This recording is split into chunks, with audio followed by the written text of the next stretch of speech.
This presentation is not about putting a label on our youth. It's about understanding them. It's about breaking the cycle of anger before it destroys their future. It is important that we are supportive of them, providing them with the tools to help support them in different situations that they might face in this journey called life. Now, if they choose not to receive, take in the support that is offered, then that's on them. But we got to do our best. No half-stepping when it comes to putting in effort, energy, and providing the information and support. Today I got time.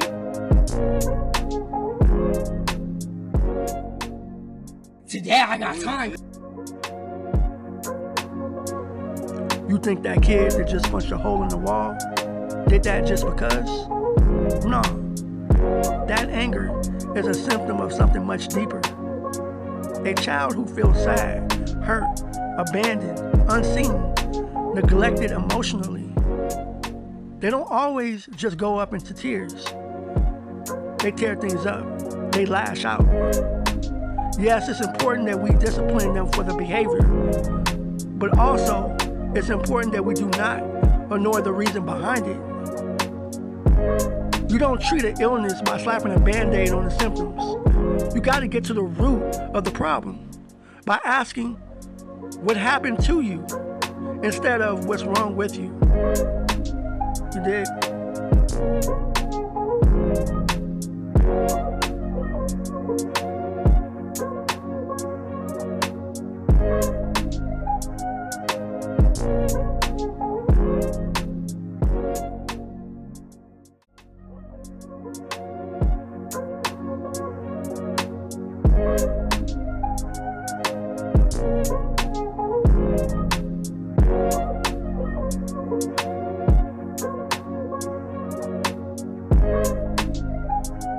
Neglect is a silent killer. You see, a child who is abused still knows they exist. Someone is paying attention to them, even if it's in the wrong way. But a neglected child, they start believing they are nothing, invisible, worthless. And that is what breeds the most dangerous kind of anger. Anger with no hope. If a child grows up starved for love, do you really think they're going to grow up showing love to others? No. They will walk through this life thinking love doesn't exist for them. And that is why neglect is so dangerous.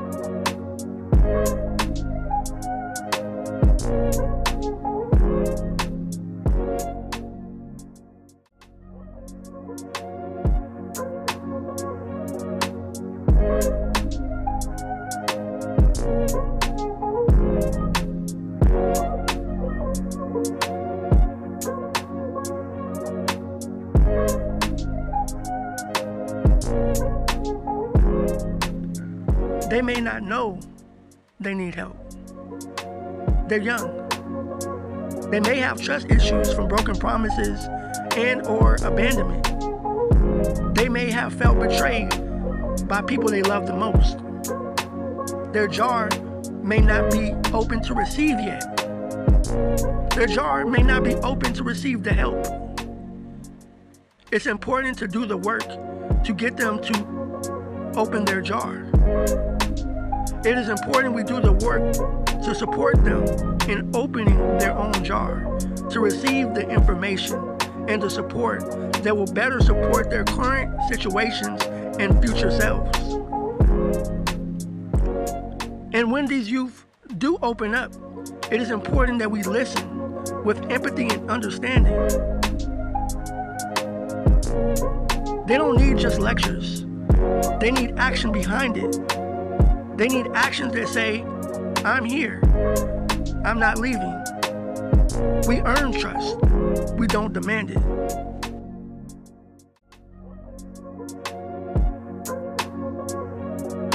You ever try to hug a hurt dog? What happens?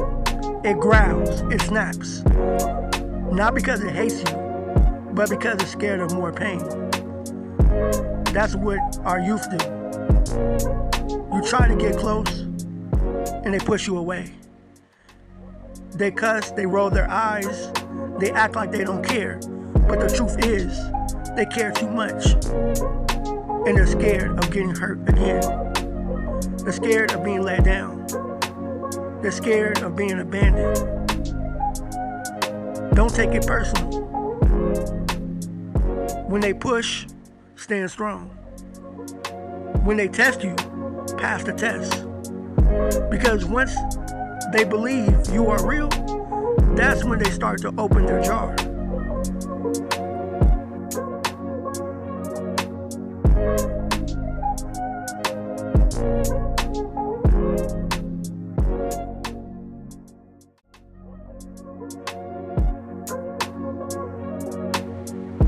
There was a time when a youth approached me about his anger. They said when they get angry, they don't feel weak.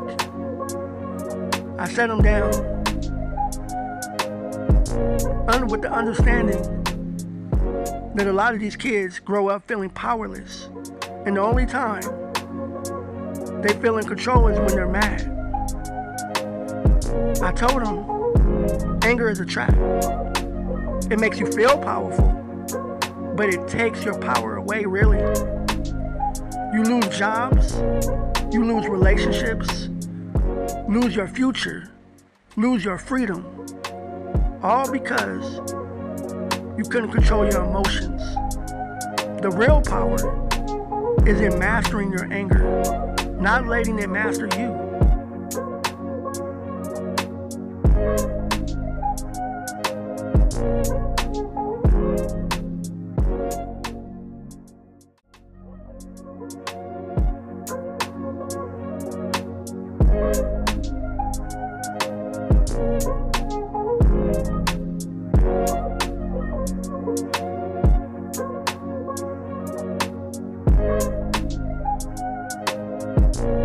Being on site ain't the same as showing up and doing the real work.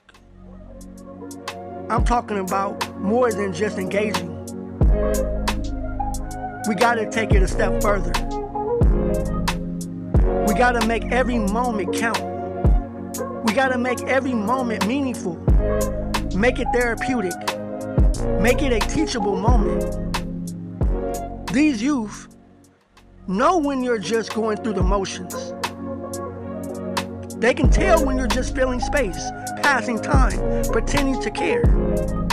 While you're just sitting there staring at your phone or watching TV, and you ain't even checking on them.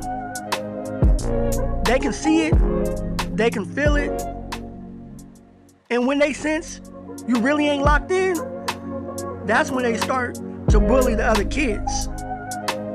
And being manipulative and sneaky because they know ain't nobody paying attention. It can get real dangerous real quick. We just can't be seat warmers. Sitting on your phone while they across from you. Sitting in front of the TV watching sports when you got a young man sitting next to you full of questions, full of emotions, full of unspoken words, a young man in need of help that himself doesn't even know he needs. Being in the same room, but not investing, not dropping knowledge, not planting seeds, that's a waste of opportunity. You have to feed their minds and spirits. Every conversation, every interaction, every moment with these young people is a chance to provide value. Not just time, but tools. Not just company, but wisdom. Ask them real questions. What's on your mind? What's going on? How was your day? Is anything bothering you? How are you feeling? Give them guidance. Here's how I handle a situation like that. Let me teach you something that will help you. Drop these gems of wisdom. Here's a principle to live by. This will save your life. Because if we are not teaching, we are wasting time. And let me tell you, the streets, the world, they are always teaching. If you don't fill that space, something or someone else will. And 9 times out of 10, it won't be what they need. They need more than a body in the room. They need a presence that moves them. A presence that says, I see, I hear, I value, I believe in you. Because when a young person feels seen, they start to believe they matter. When they feel heard, they start to believe their voice counts. When they feel guided, they start to believe they have a future. No more wasted moments. I don't want to hear, I was with them for an hour. What did you teach them? I don't want to hear, I took them on an outing. What did you teach them? What did you give them? It's great that they're doing activities, but you got to do more engaging. Because if we're just filling space, just watching the clock, just being physical, just being physically there, and not mentally present, then we have failed them.